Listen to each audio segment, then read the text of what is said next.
कोई भी सांस्कृतिक जागरूकता राजनीतिक धर्मादेशों से नहीं आ सकती। हबीब तनवीर तो दिखे, लेकिन हबीब तनवीर के नींव में किसी भी अंश में मेरी दृष्टि में दाऊ रामचंद्र देशमुख का चंदैनी गोंदा था जी।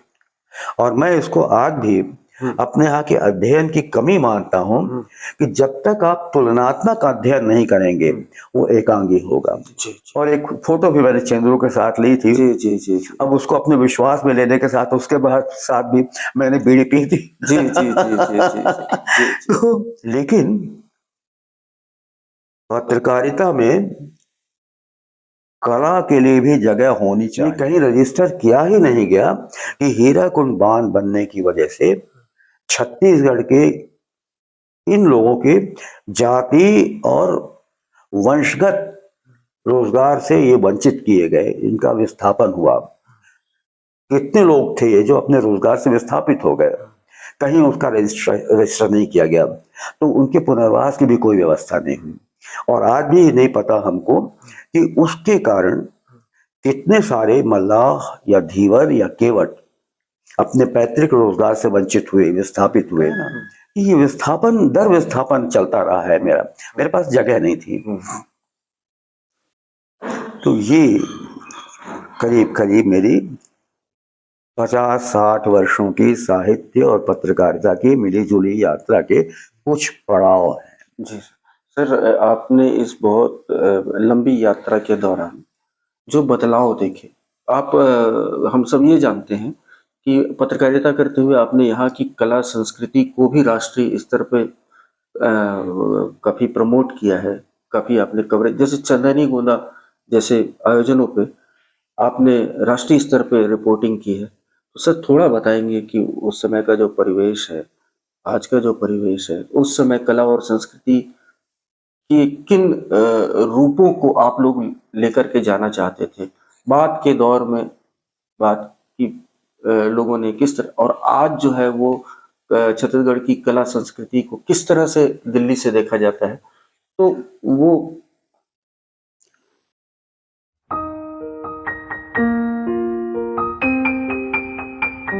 छत्तीसगढ़ दिल्ली के लिए एक कोई अनजान प्रदेश था। अपने अनुभव से मैं बात करता हूं, ये तब था जबकि दिनमान जैसी पत्रिका में श्रीकांत वर्मा थे बैठे हुए, लेकिन श्रीकांत वर्मा दिल्ली में जाने के बाद दिल्ली के श्रीकांत वर्मा हो गए, उनका नाम बिलासपुर में रहा आया और उनको बिलासपुर आने का मौका मिला नहीं। वो दिल्ली में रहे और दिल्ली में ही चले गए। तो उनका जो भी वैशिष्ट्य था, उनका जो भी विचार तत्व था, वो सारा का सारा दिल्ली के हिस्से में आ गया। हमारे हिस्से में तो केवल श्रीकांत वर्मा का नाम रहा आया। तो ये एक बहुत बड़ा गैप था कि श्रीकांत वर्मा के वहां पर होने के बावजूद, और बाद में तो खैर चंद्रूलाल चंद्राकर भी आ गए थे हिंदुस्तान में, छत्तीसगढ़ एक अनजान प्रदेश के तरह से पत्रकारिता में रहा आया। दिल्ली की पत्रकारिता में, दिल्ली की पत्रकारिता अकस्मात दिल्ली की नहीं हुई, वो तो बॉम्बे में भी थी, कलकत्ता में भी थी। लेकिन दिनमान के आने के बाद एक परिदृश्य बदलता है। दिनमान हिंदी की अकेली समाचार पत्रिका थी, इसके पहले न थी और न बाद में कोई है। तो उसमें जगह मिलना अपने आप में एक बड़ी बात थी। इसलिए मेरा संतोष और किसी हद में मेरा दावा भी ये था कि मैं छत्तीसगढ़ को छत्तीसगढ़ से बाहर राष्ट्रीय फलक पर लेकर जा रहा हूं। सर मेरा ये संतोष मेरे दम्भ की तरह देखा जा रहा था। जी जी जी। और एक अजीब किस्म की बात थी कि यहाँ के लोगों ने मेरे समय तक अपने आप को छत्तीसगढ़ के दायरे में संतुष्ट पा लिया था। यहाँ तक कि रायपुर और भोपाल के बीच में भी ये दूरियां थी कि रायपुर और रायपुर के आसपास के पत्रकारिता के साथ जुड़े हुए लोग संतुष्ट थे। सर और मैं हमेशा ये कोशिश करता था कि छत्तीसगढ़ में जो कुछ हो रहा है वो बाहर जाना चाहिए, जी सर। छत्तीसगढ़ का परिचय हो। Sir sir. पत्रकारिता के अलावा ये दशा साहित्य में भी थी। जी जी। एक लंबे समय तक और बल्कि किसी हद में अभी तक भी हिंदी का साहित्य, उसकी धुरी उत्तर प्रदेश में रही, जी या दाएं बाएं हुई तो बिहार में रही, जी जी जी और उधर राजस्थान में रही। जी जी। नतीजा क्या हुआ कि साहित्य में जितना भी लिखा गया, अगर वहाँ के स्थानों का, वहाँ की कला का, वहाँ की संस्कृति का, वहाँ के सामाजिक दशाओं का उल्लेख मिलता है तो वो उत्तर प्रदेश के साहित्य में मिलता है। बाद में रेणु के आने के बाद रेणु उसको और गहराते हैं और बिहार का सांस्कृतिक परिवेश साहित्य में आता है। लेकिन छत्तीसगढ़ में इस तरीके की चेतना थी ही नहीं कि हमको ये देखना चाहिए। ये तो पहली बार ये हुआ कि छत्तीसगढ़ में ये 5-7 साल पहले जो छत्तीसगढ़ उत्सव हुआ था,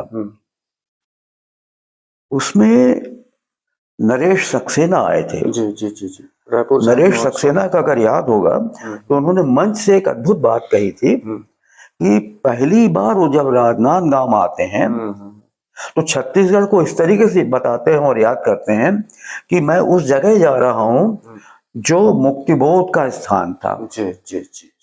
उसके पहले तक साहित्य में छत्तीसगढ़ के किसी स्थान का उल्लेख आता ही नहीं है। जी जी जी। या ऐसे कोई संकेत नहीं मिलते हैं कि जो छत्तीसगढ़ के समाज का परिचय दे रहा हो, कला का परिचय दे रहा हो, संस्कृति का। जी जी।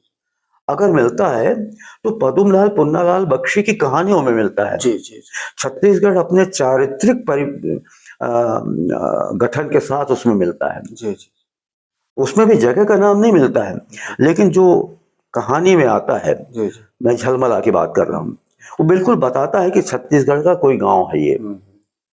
जब ये बात नरेश सक्सेना कह रहे हैं जो लखनऊ के रहने वाले हैं, तब मुझे दो बातें लगी।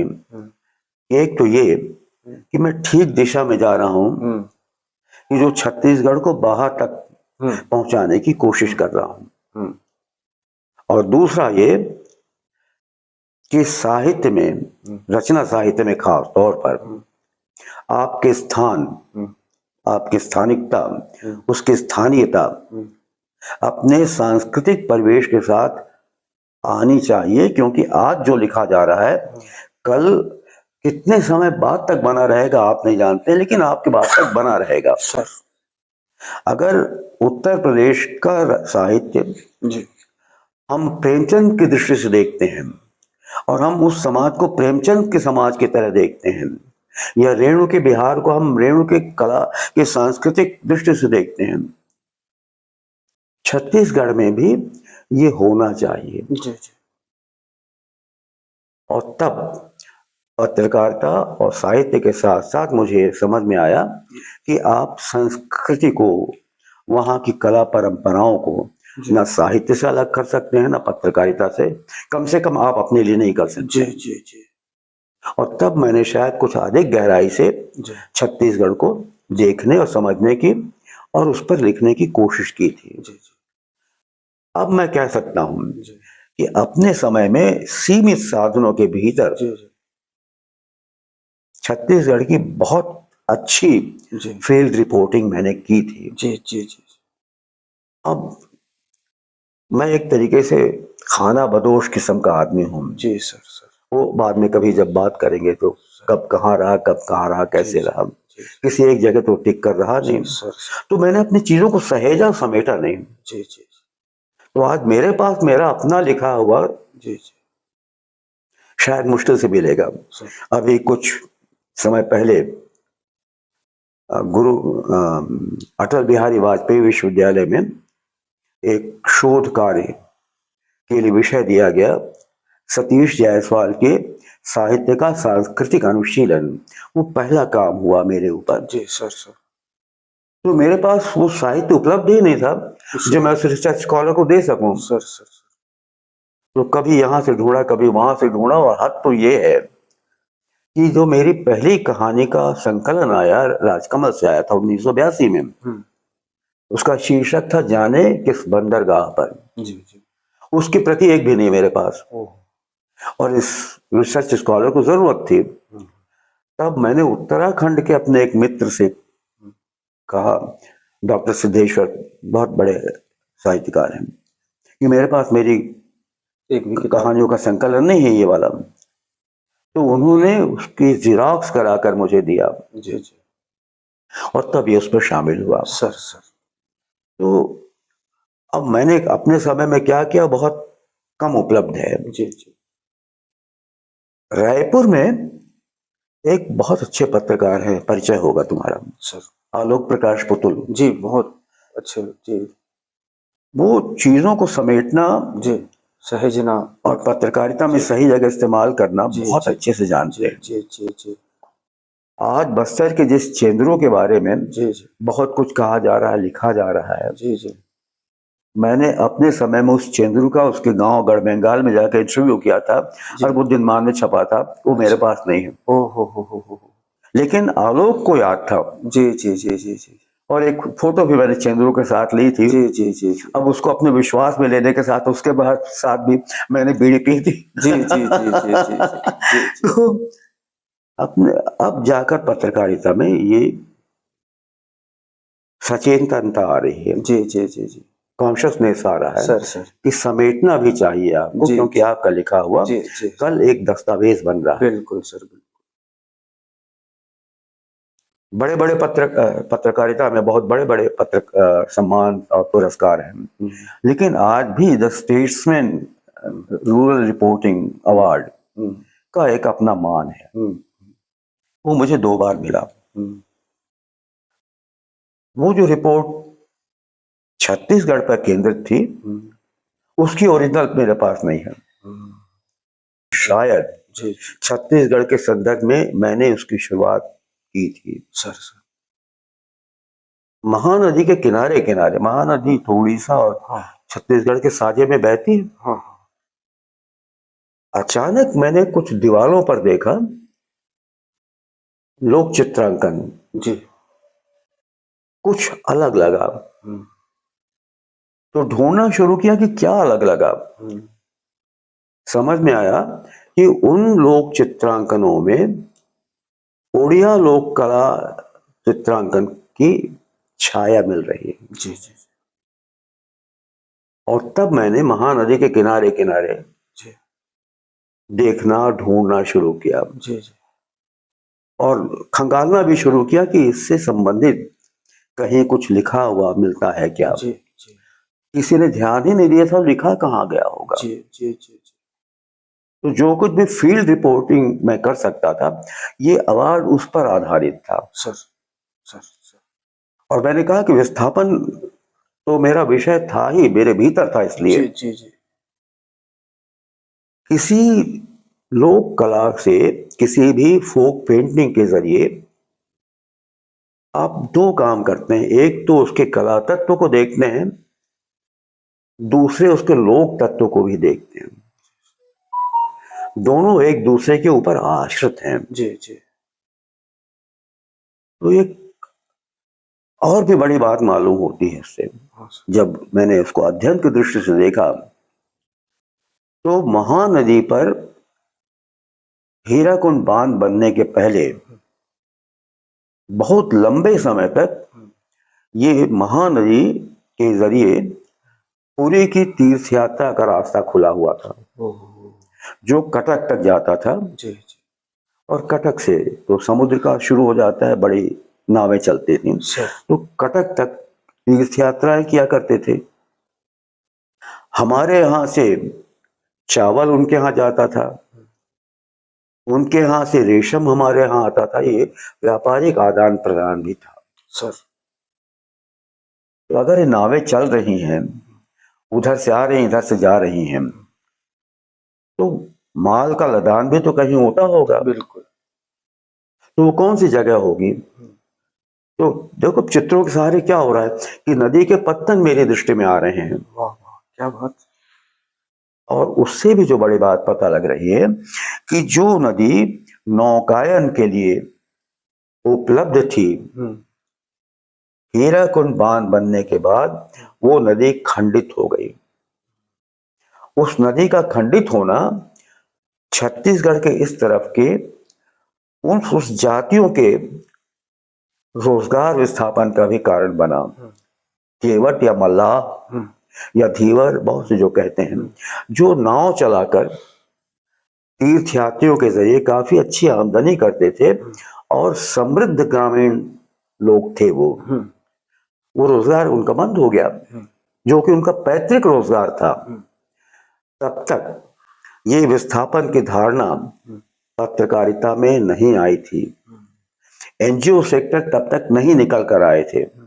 ये कहीं रजिस्टर किया ही नहीं गया कि हीराकुंड बांध बनने की वजह से छत्तीसगढ़ के इन लोगों के जाति और वंशगत रोजगार से ये वंचित किए गए, इनका विस्थापन हुआ।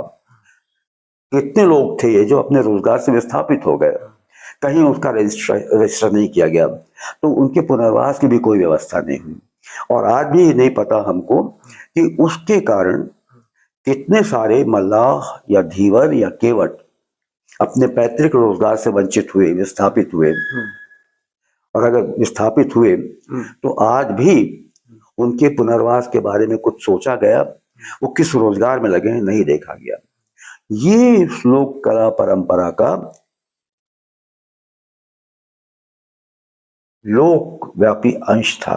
तो कला, लोक परंपरा, सामाजिक विकास, आर्थिक विकास एक दूसरे के साथ गूंथे हुए हैं सर। साहित्य के साथ शायद जो जिसको अंग्रेजी में इनहेरेंट या अंतर्निहित कहते हैं, मेरे अंतर्निहित था। इसलिए साहित्य और पत्रकारिता की शुरुआत से ही मैं इन दोनों तीनों चीजों को जोड़कर चलता रहा। सर ये तो बहुत बाद में हुआ कि महानदी के किनारे के इन लोक चित्रांकनों पर मैंने काम किया और स्टेट्समैन का अवार्ड मिला। लेकिन उसके पहले भी मैं अपने यहाँ की चीजों को देखता था। तब एक ही बात वो होती थी कि बाहर के लोग जान रहे हैं कि नहीं जान रहे हैं, हमारे यहाँ कितनी विपुल संपदा है। तो मैं चीजों को क्रमशः में देखता हूँ, क्रमशःता में देख रहा हूँ। परिवर्तन तो उसमें अपने आप दिखता है, सीढ़ी दर सीढ़ी दिखता है। इसको हम किन्हीं किन्हीं कालखंडों में बांट कर देखें तो वो बड़ा एकेडमिक लगता है। जी। मैं अपने जीवन के अनुभव से देखता हूँ, अपने जीवन के इतने सारे पड़ावों से देखता हूँ, तो क्रमशः भी चल रहा है। जी। सर, आप लोगों ने जिस समय छत्तीसगढ़ के इसकी कला संस्कृति को राष्ट्रीय स्तर पर ले जाने का प्रयास किए, ठीक उसी समय, उससे पहले कुमार साहू जी भी जो है वो उस तरह उस दिशा में कुछ प्रयास कर रहे थे, उन्होंने किया था। जैसे नदिया के पार में छत्तीसगढ़ी शब्दों का उन्होंने उपयोग किया। तो इन सब छुटपुट प्रयासों के बावजूद उस समय गहन अंधकार था और आप लोगों ने एक बार फिर उठ करके प्रकाश फैलाने का काम किया। तो उस समय जो आप लोग जो प्रकाश लेकर गए छत्तीसगढ़ कला संस्कृति का, बाद के दौर में शायद हबीब तनवीर ने भी जो है वो नाटकों के जरिए यहाँ की कला संस्कृति से दिल्ली को, तो उस दौर में आप यहाँ की कला संस्कृति के किन रूपों को राष्ट्रीय स्तर पे लेके जा रहे थे? और आज जबकि तमाम संचार माध्यम है, उस समय आप तमाम अभावों के बीच प्रयास कर रहे थे उस प्रकाश को।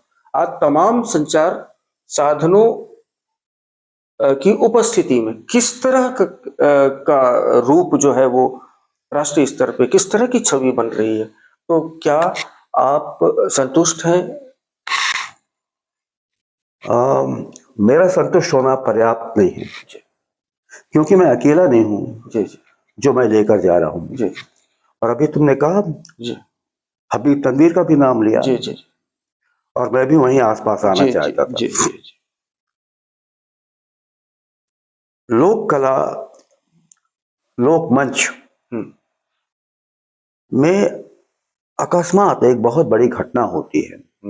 उसके पहले तो हमारे यहाँ था, नाचा था, गम्मत था, रहस था, हम्म, पंडवानी थी, हम्म, और भी चीजें थी। हम्म, दो बातें उसमें होती हैं। हम्म, एक तो इसी बीच में भिलाई स्टील प्लांट बनता है, जी, और इसने एक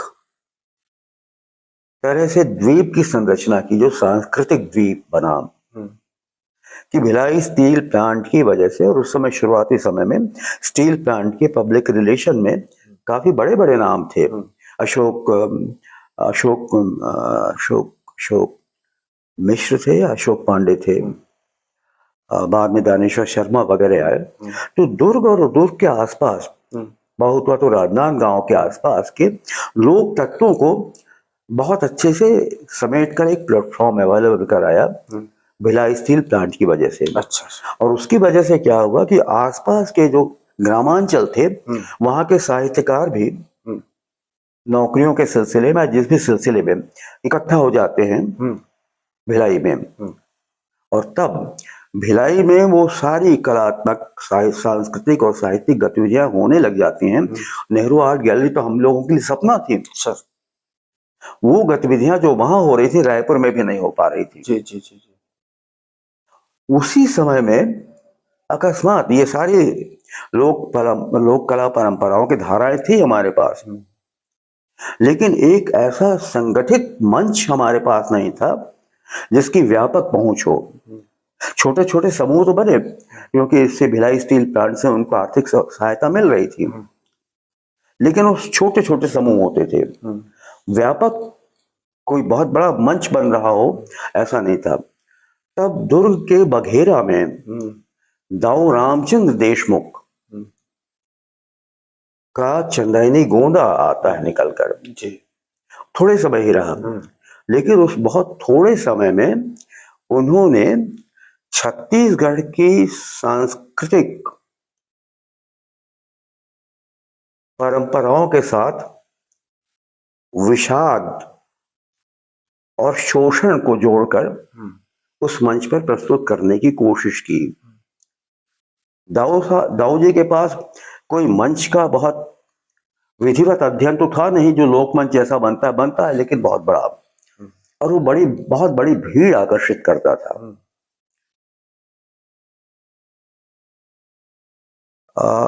रायपुर और बिलासपुर के बीच में टेमरी है। हम्म,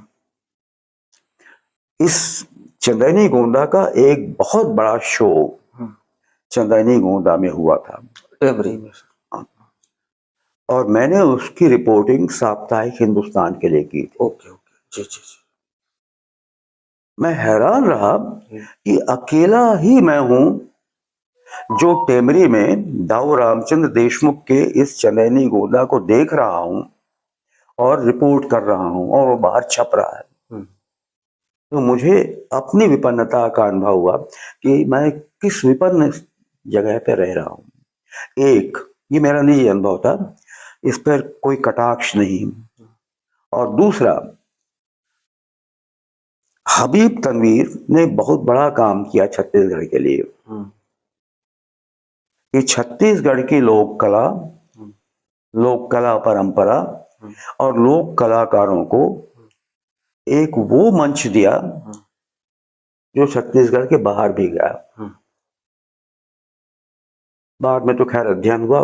महत्वपूर्ण बात यह है कि हबीब तनवीर ने प्रायः हम्म, अपने कलाकार चनैनी गोंदा से ही लिए थे, हम्म, हम्म,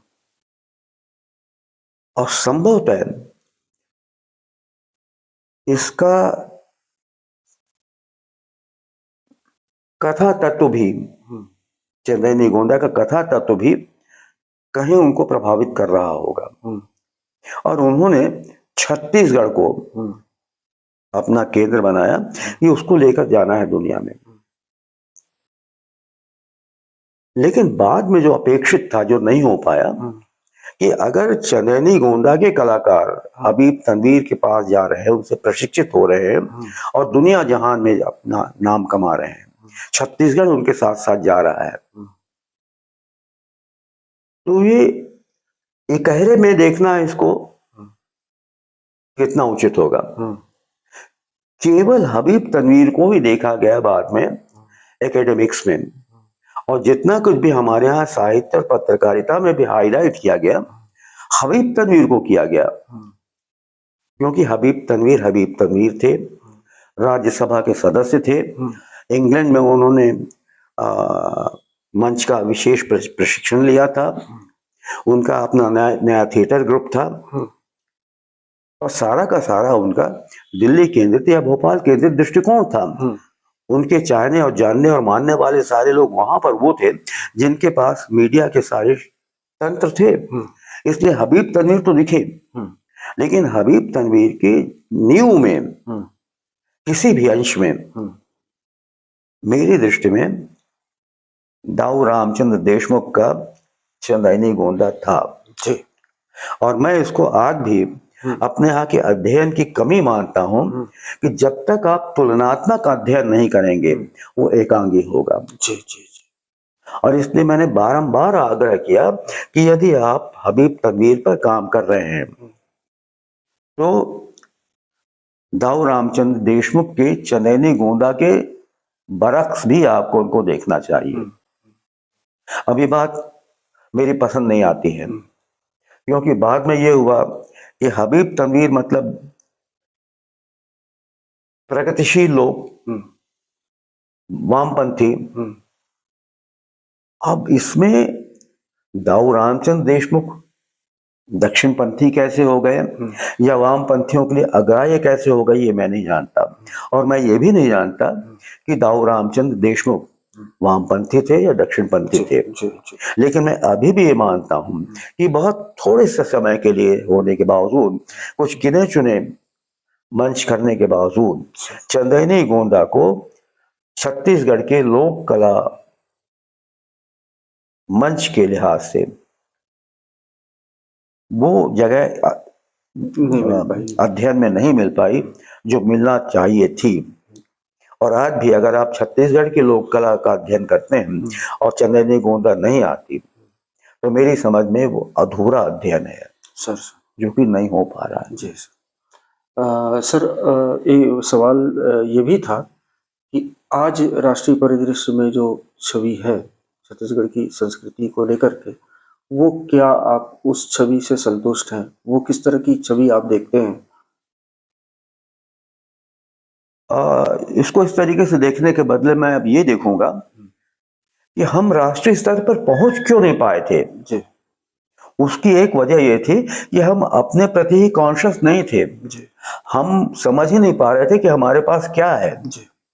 और हम जितना समझ पा रहे थे अपनी सीमित समझ से उसको सीमित परिप्रेक्ष्य में देख रहे थे, तो हमको जरूरत महसूस होती ही नहीं थी कि हमारे यहाँ की कला परंपरा, हमारे यहाँ की सांस्कृतिक परंपराएं बाहर भी जाएं और बाहर कैसी देखी जा रही है वो हम समझें। वो अपने आपस में खुश थे और इस बीच में लगातार गिरावट आ रही थी। एक उदाहरण दूंगा कि अगर बस्तर और सरगुजा के आदिवासी अंचलों को छोड़ दिया जाए तो मैदानी छत्तीसगढ़ का सबसे बड़ा लोक पर्व भोजली है। भोजली जिस उत्साह के साथ मनाई जाती थी हमारे समय में, जब मैं स्कूल में पढ़ता था, लेखक भी नहीं था, स्काउट्स में था स्कूल में, और पचरी घाट के दिनों में, पचरी घाट में भोजली के दिनों में भीड़ को नियंत्रित करने के लिए स्काउट्स की ड्यूटी लगाई जाती थी और मैं भी था उसमें एक। तो वो जो भीड़ देखी थी मैंने, उत्साह देखा था भोजली के प्रति, आस्था देखी थी, वो एक स्मरणीय है बस। और लगातार खींचते वो सारा उत्साह खत्म हो चुका। और इसी के ठीक समानांतर ये करीब 25-30 सालों में बिहार से जो उनका लोक पर्व है छठ, देखते देखते राष्ट्रीय पर्व बन गया। और आपका अपना जो सबसे बड़ा लोक पर्व था वो छीजा, तो उसको राष्ट्रीय स्तर तक ले जाने की तो बात उठती ही नहीं। आप अपने ही नहीं संभाल पा रहे हैं, आप अपने प्रति सजग नहीं हैं, तो कौन आपके लिए मदद कर सकता है? पिछली सरकार जो भूपेश बघेल जी की आई, उन्होंने इस तरफ ध्यान दिया और उनके समय में ये बड़ा चला कि भोजली भी हुई, बासी भी खाया, बोरा भी खाया गया, क्योंकि वो सब के सब मुख्यमंत्री को दिखाना चाह रहे थे। अब इस सरकार को 1.5 साल हो गए हैं, कहीं दिखता हो मुझे ध्यान नहीं आता है। मुख्यमंत्री भौरा चला रहे हैं, गेंडी चढ़ रहे हैं। एक मुख्यमंत्री की हैसियत से भूपेश बघेल जी ने सांस्कृतिक जागरूकता पैदा करने की पूरी कोशिश की, लेकिन हम में ही वो जागरूकता नहीं है। कोई भी सांस्कृतिक जागरूकता राजनीतिक धर्मादेशों से नहीं आ सकती। तो अब इसको समझना है कि हम क्या राष्ट्रीय स्तर तक पहुंचाना चाहते थे, अपने अलावा हम अपने बाहर क्या दिखाना चाहते थे, क्योंकि जब हमारे पास ही नहीं है कि हमको दिखाना है तो बाहर के लोग कैसे जानेंगे। और तब फिर अकेले छूट जाते हैं हबीब तनवीर कि उन्होंने छत्तीसगढ़ से परिचय कराया थिएटर के जरिए, और तब बहुत छोटे हिस्से में शायद मैंने भी कुछ किया था। ये तो बहुत बाद में शुरू हुआ ना, कि मेरे समय में तो बहुत लोगों को यही नहीं पता था कि धर्म या सारिका या साप्ताहिक हिंदुस्तान का पता क्या है। अपने आप में संतुष्ट थे, कोई जरूरत नहीं थी। तो अगर आप संतुष्ट हो गए तो आपका विकास का रास्ता रुक जाएगा वहां। और अभी दूसरी गड़बड़ी क्या हो रही है, मैंने कहा ना कि हमारे अपने लेखन में, हमारे चिंतन में हमारा स्थान होना चाहिए, स्थानिकता होनी चाहिए, स्थानीयता होनी चाहिए, लेकिन स्थानीयता का दायरा आप संकीर्ण कर देंगे तो स्थानीयता अपना अर्थ खो देगी। स्थानीयता एक व्यापक संदर्भ है। अभी जो छत्तीसगढ़ को लेकर चिंताएं की जा रही हैं, लिखा जा रहा है, इसको इस तरीके से भी देखने की जरूरत है कि वो छत्तीसगढ़ की परिधि को छोटा कर रहा है या व्यापक परिधि में पहुंचा रहा है। अपने यहाँ के बड़े लोगों को, अपने पूर्वजों को आप ठीक ठीक पहचान पा रहे हैं, प्रस्तुत कर पा रहे हैं, या गलीवर्स ट्रेवल की तरह से पिग्मीज को स्थापित करने की कोशिश कर रहे हैं। बड़ा ही आक्षेपजन्य हो सकता है, लेकिन मुझे ऐसा लग रहा है कि हम अपनी बड़ी परंपराओं को देख नहीं पा रहे हैं और अपनी पसंद के, अपने लिए छोटी छोटी परंपराएं पैदा कर रहे हैं जिसमें आप स्वयं को स्थापित करना चाहते हैं। और छत्तीसगढ़ को छत्तीसगढ़ के भीतर इसलिए रखना चाहते हैं कि एक आधिकारिकता का भाव आपके भीतर है कि छत्तीसगढ़ हमारा है। अगर आपका है तो आपका है, लेकिन हमारे अलावा छत्तीसगढ़ में जो लोग रह रहे हैं उनका नहीं है, ये भाव भी आपके भीतर है, क्योंकि आप छोटे छोटे काम कर रहे हैं। और हालांकि ऐसा मेरा सोचना और देखना आक्षेपजन्य हो सकता है, लेकिन है। सर, आप अभी विस्थापन का उल्लेख कर रहे थे। आप अपने जीवन में, अपने कैरियर में जो आपने विस्थापन जो वो किया, वो ठीक है कि वो विस्थापन उपस्थित रहा आपके कैरियर में, रहा हो सकता है, लेकिन लोग जो है आपको एक घुमक्कड़ के रूप में भी देखते हैं कि आप जो है खूब घूमना पसंद करते हैं, बहुत सारे लोगों से मिलना पसंद करते हैं और खासकर युवाओं से मिलना पसंद करते हैं। युवाओं के तो आप प्रेरणा स्रोत रहे हैं। तो सर, ये अपने इस घुमक्कड़ी और अपनी इसके बारे में थोड़ा सा बताएंगे सर? अगर आप लिख रहे हैं, अगर आप कला की किसी भी धारा के साथ जुड़े हुए हैं और चाहते हैं कि आगे बढ़े, साथ साथ चले जी, तो आपको युवकों के साथ 5 मिनट बाद बैठे बैठे बैठे बैठे पर बोल। हाँ जी जी, ये बुला ले, यही बुला ले, यही बुला, हाँ आ जा रहा है। तो समय के युवकों के साथ आपको जुड़ना ही पड़ेगा, क्योंकि आपके बाद तुरंत वो युवक हैं जी जी जो आगे लेकर जाएंगे, जी जी क्योंकि उनके बाद भी कुछ युवा पीढ़ी आएगी जी जो उनके साथ आगे बढ़ेगी। सर एक ये कि आपको युवकों के साथ रहना जरूरी है, जी इसलिए मैं जरूरी हूँ। दूसरा, विस्थापन अकेला नहीं होता है, विस्थापन के साथ साथ प्रवास होता है। जी अब इस प्रवास को मैं दो तरीके से फिर देखूंगा जी कि 1899, 1900 और 1901 में हम्म 3 वर्ष लगातार बहुत बड़ा दुर्भिक्ष हम्म छत्तीसगढ़ में पड़ा, हम्म और उसकी वजह से हम्म यहाँ भुखमरी फैल गई। और तब उस समय के हजारों की तादाद में हम्म यहाँ के भूमिहीन हम्म और छोटी भूमि के किसान भी हम्म प्रवास करते हैं। हम्म वो असम के चाय बागानों में जाते हैं, हम्म वहां उनको हम्म रोजी रोटी मिलती है, हम्म और आज हम्म काफी अच्छी हैसियत में है वो। हम्म लेकिन हमारी दिक्कत क्या है हम्म कि अगर कामागाटो मारू जैसा एक जहाज हम्म गिरमिटिया मजदूरों को लेकर जाता है तो उसका इतिहास आपके पास है। हम्म आइए बैठिए आइए सर, हाँ जी उसका आइए हाँ आइए वो उसके पे रचना साहित्य है हमारे पास। जी लेकिन हमारे यहाँ से इतना बड़ा विस्थापन हुआ, कैसे गए, किस दशा में गए, वो वहां जाकर उनको क्या तकलीफें झेलनी पड़े, इसका कोई लिखित विवरण हमारे पास नहीं है।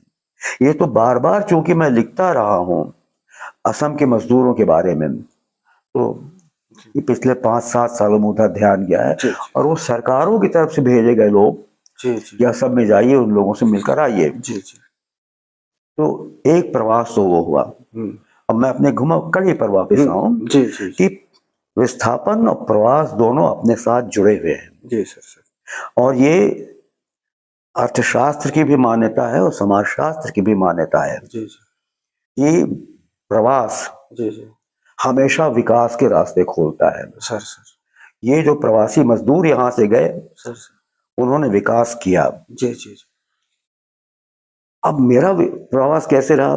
मैं तो बिलासपुर में रहा, तो फिर मेरा प्रवास कैसे हुआ? सर मैंने तो विधाओं में प्रवास किया, हम्म कि साहित्य से मैंने प्रवास किया, पत्रकारिता में आया, पत्रकारिता से प्रवास किया, कला के पास आया, संस्कृति के पास आया, और वहां से प्रवास किया तो यायावरी पर आ गया।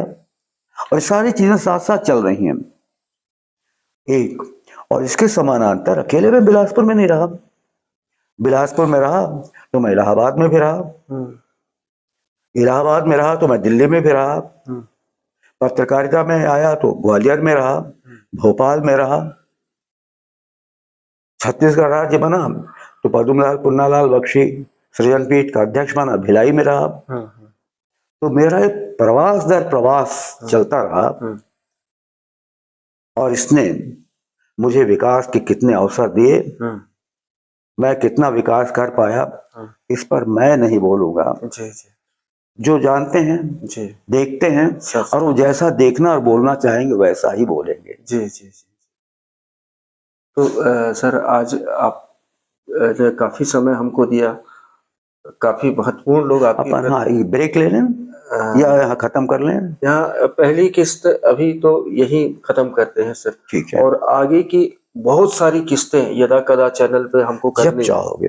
और काफी लोग आपकी प्रतीक्षा कर रहे हैं। तो सर हम उनसे भी क्षमा प्रार्थी हैं। नहीं मैं परिचय करा रहा हूँ, इनसे जी, परिचय होना चाहिए जी तुम्हारा। जी जी ये डॉक्टर विजय पंजवानी हैं, जी सर धमतरी के हैं, जी अच्छा ऑप्थेल्मोलॉजिस्ट हैं, जी जी लेकिन बहुत अच्छी कविताएं इनकी हैं, जी जी और कुछ 2-3 जगह हैं जो मेरी नज़र में हैं, जी जी धमतरी, जी मनेरगढ़, जी ये जो रिमोट पे है मनेरगढ़, जी जी यहाँ पर लिखा तो जा रहा है, उनको जगह वो नहीं मिल पा रही जिसके हकदार हैं। जी विजय उसमें है।